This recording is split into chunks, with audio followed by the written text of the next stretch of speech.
So what would happen if you combine the best aspects of a Nikon F with a Rolleiflex? Well, you'd get the Mamiya C-Series, a system TLR, interchangeable lenses, infinite combinations.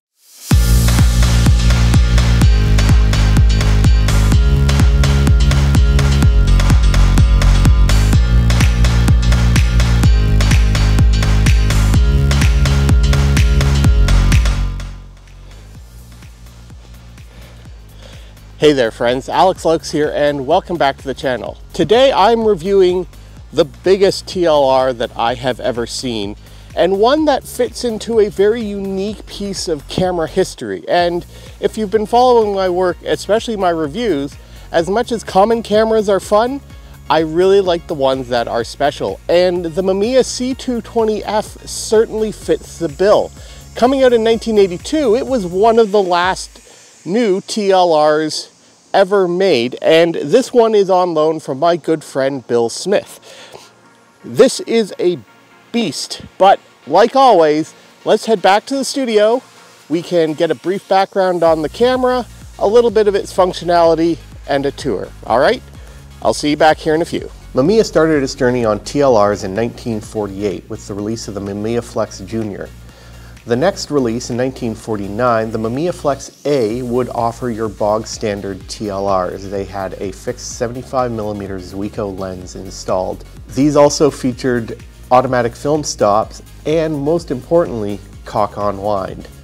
A more consumer-friendly version wouldn't come out till 1954 with the release of the Automat B. Variations of these would come out through the intervening years, including the Mamiya-Flex 1, the 2, variants on the A and variants on the B as well, with the final releases, the A3 and the B2, coming out in 1956.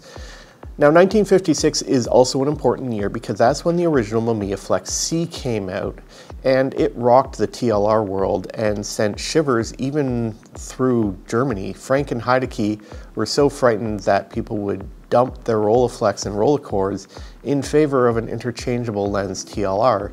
So they released two fixed lens TLRs, one with a 55mm lens offering, the other with 135.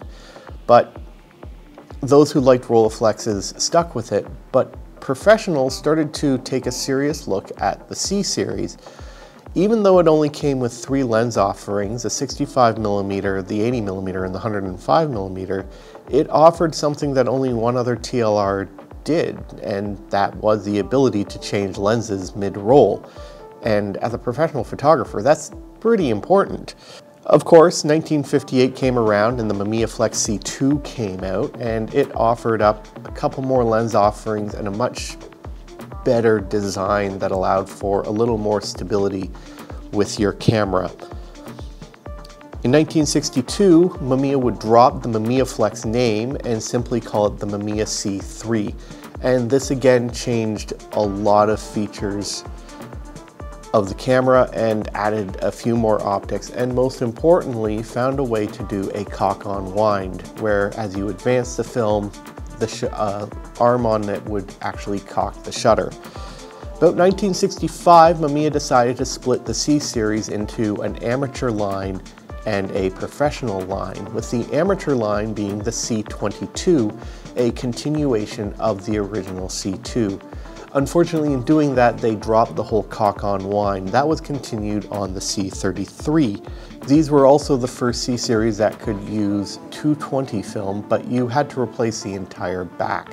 This was updated in 1968 with the release of the C220.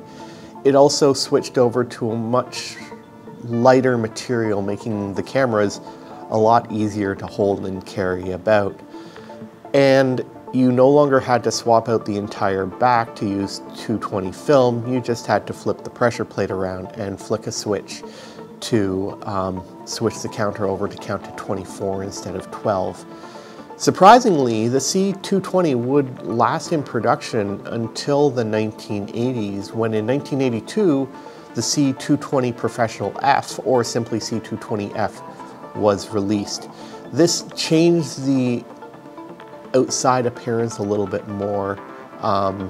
Your film advance knob was changed position and they dropped having a foldable crank in it. But now let's take a closer look at the 220f, the monster. And here it is. As you can see, this is far from your bog standard TLR.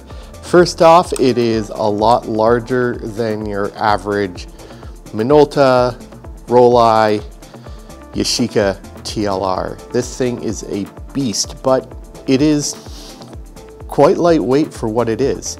Up at the front, you have your standard twin lenses. You have your viewing lens up top and your taking lens down at the bottom. On the side, you have your exposure controls, which are manually set, your aperture and your shutter speeds, and then you have your cocking lever here. One thing to note is that these are for helping you set the camera to infinity when using the different optics. You also have on both sides, you have your focusing, and of course this is done by bellows. Here's a better shot of that chart. Over here you have your front, your bottom and top posts. This one also doubles as your back opening with a safety lock. You also have your lens lock here, and in lock mode you can shoot. Unlock mode, it actually blocks the film with a curtain so you can safely remove the lens. But you also need to release the lens up here. On this side, you have your frame counter, you have your multi-exposure switch, you can set it to single or multi, and then your film advance wind. On the back, this is your back. This will release your finder so that you can replace it with various other ones, and it opens up like this, and you can set it to be a sports finder or open up the loop. For a camera as advanced as this, it is fairly simple on the outside, but let's take a closer look on some of the functions of the camera and basically how to use it. Okay, so probably the first thing you're going to want to learn how to do on these cameras is how to swap out the lenses. This is a two-step process, and the first thing you're going to want to do is switch from lock to unlock. From there, you use this retention bar, and that swings out and releases the top and bottom.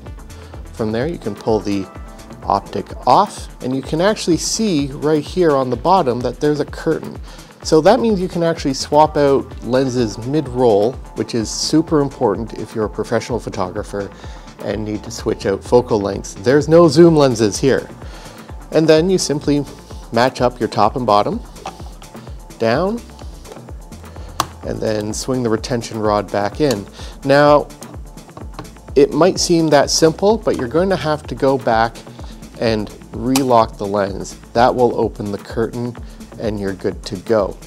One thing you will note is that in your finder, when your lens is in the unlocked position, you're going to get a red flag up there to give you that indication, because you can shoot to your heart's content, but you won't actually be exposing the film.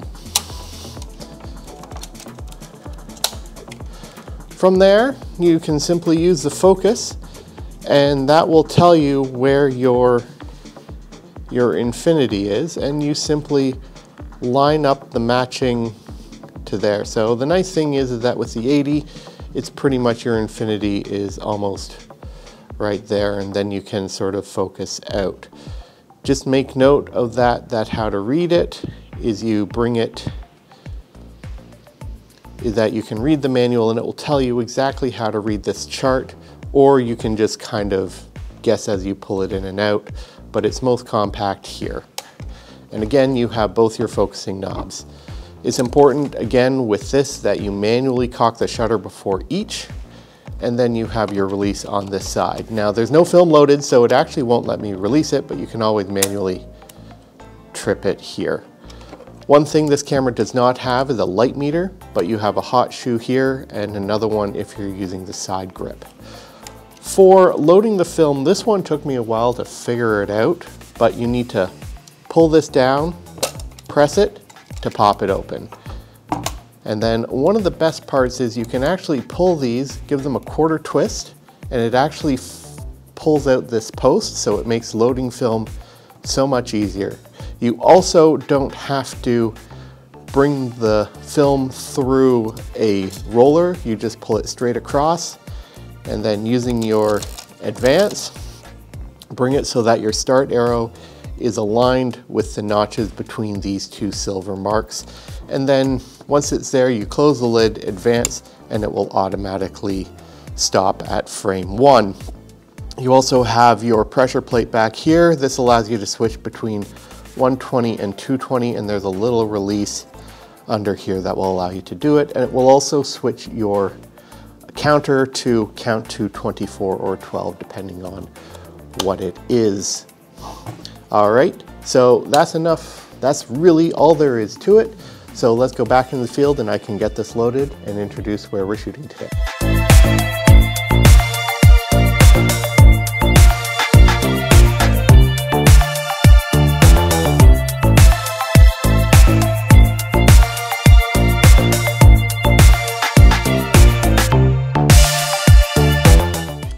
Okay, so today I am here in beautiful Oakville, Ontario at the Lions Valley Park, and I am shooting the C220f with the 55mm lens loaded with Fuji Acros 100 and developed in Spur HRX. So let's talk about the experience while we go shoot the roll.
Coming from a long background of working with TLRs is helpful when switching over to the C-Series. Many of the same skills and movements with traditional twin lens cameras come in handy, including composing in the square format and correcting for parallax. But before you even take the camera out into the field, I highly recommend reading the manual twice, as it will clear up any of the differences between the C-Series and your average TLR. But Mamiya did make the C-Series easy to get to know, with a few cues from the camera body itself. One of the best features is that focus chart on the bellows frames. That certainly makes it easier to focus when using the longer lenses. And the waist level finder is big and bright, as is the focus assist loop. No matter how you carry it, the C220f is a monster, but it is far lighter than it looks. The handle isn't needed, but I found that it makes it a little easier to hold and focus at the same time. It also provides a nice spot for an external shoe mounted light meter.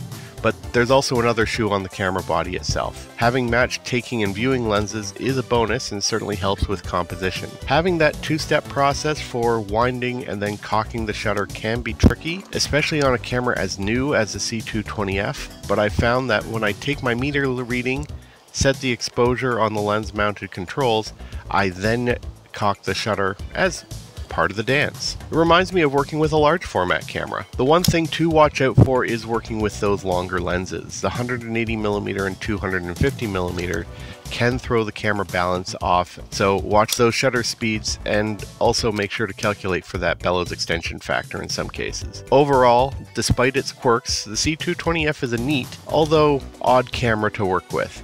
But you know, the results speak for themselves.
And there we have it, the whole roll shot. Now, besides having the ability to interchange lenses, these lenses that come with the C-Series are absolutely spectacular and have a lot of character. So let's head back to the studio and we can take a look at the different optics that I used during this review. Now, as I've continued to mention throughout this video, the one thing that does make the C-Series stand out from all the others is, of course, the ability to swap out the lenses. And there's some polarized views on Mamiya-Sekor glass and its quality and its character. Some people find it boring. I personally love Mamiya-Sekor glass. It is absolutely fabulous. It has a certain look to it, beautiful contrast, excellent rendering. And the one thing that surprised me is how much character the lenses for the C-Series are. Now, I'm lucky in the sense that I have a good mix of lenses that were loaned to me. In fact, I was able to use 4 lenses over the course of my review of this camera, and I made a point to shoot all of them. So let's talk briefly about the different lenses, and we're going to start off, of course, with the standard 80mm lens. Now, this is an 80mm f2.8 Mamiya Sekor, and the version I was loaned is the blue dot. And what sets this apart is that the blue dot indicates that it is multi-coated. So this is a lens that renders black and white well, it renders color beautifully, and it's a good everyday carry around lens. If this is what you're going to be using, or if you're just buying a single lens for this kit, the 80mm is truly where it's at. It's gorgeous, it's simple, it's low profile, it doesn't add any extra weight to the camera and produces fabulous results. If you're like me, I love a good wide angle lens, and well, the 55mm f4.5 Mamiya Sekor lens isn't exactly wide angle. It gives you about a 34mm perspective, which, you know what, for what I generally do with my 6x6 is actually pretty good. Again, very similar to what you get with the 80mm. It does its job, and that's about it. Nothing really special. But again, it has those that lovely contrast and lovely look that you get from the Mamiya Sekor lenses. Yeah, the only problem is that this is an f4.5 at the widest aperture, but when you're working with a wide angle lens, that's not really necessary. This isn't the multi-coated version, but I really didn't notice any problems with it when shooting on black and white. Lovely rendering and just great for landscape, architecture work, or group photos. The one lens that truly surprised me was the Mamiya Sekor D 105mm f3.5. This is a portrait length lens, really great for getting into those details, especially having the ability to use bellows. And what's nice is that it really doesn't add too much front heaviness to the camera itself. It's wonderful, it's compact, and the one thing that I noticed is that it does a beautiful out of focus rendering. You get rounded highlights, which really surprised me, and if you hit that focus just right, you get a beautiful swirled bokeh. Yeah, this one surprised me, and it is also a low profile lens, so it doesn't really throw off the balance of the camera. The one lens that does throw off the balance is the 180mm Mamiya Sekor Super f4.5. Again, it's not entirely a fast lens. It's big, it's clunky, it's heavy. You really have to bring those bellows out, and you have to start worrying about extension, bellows factor extension for compensating your exposure. Thankfully, I never had to do that. I don't worry about that, but that's just me, especially when I'm out in the field just testing these things out. Again, this has a beautiful out of focus rendering and a stunning bokeh, complete with that swirl again. It's a beautiful lens, but the downside is, of course, you have to compensate your center of gravity, which does make it really difficult. Honestly, if I was putting together a C220f kit, the lenses I would pick would be either the 55mm or 65mm lens, leaning more towards the 55, the 80mm, and either the 105 or the 135, simply for saving space and overall handling of the camera. So that about covers it for this review. Now, the C220f is not a camera that I'm going to be adding to my collection anytime soon. It's just a little too quirky despite all the pros of it. And it's expensive. I mean, for a body and a lens, which is a bonus, you're looking at paying between $330 and $470. Now, that does come with a lens. But if you're like me, you don't just want to stick to one lens. If you wanted to do that, just buy a Rolleiflex, Yashica, or a Minolta TLR. The C-Series is meant to be a system, so you're going to need to at least pick up 2 more lenses, maybe even more if you're a completist. And the lenses average about $250 a pop. So you're going to need to budget at least $2,000, $2,500 to get a complete kit. And because it is a bellows-based camera, you do have to watch out for light leaks in those bellows. Thankfully, as an all-mechanical camera, the shutters are easily serviced, especially since they're Sekor shutters, and they are quite common and very easily repaired even here in Canada. Again, I'd like to thank Bill Smith for loaning this camera out to me.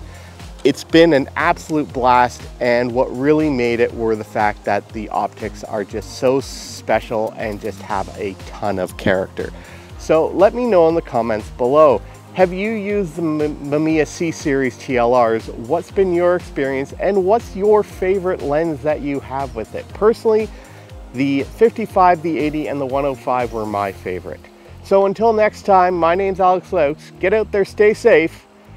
Be a completist. If you love a camera, get everything you can to make the system work best for you.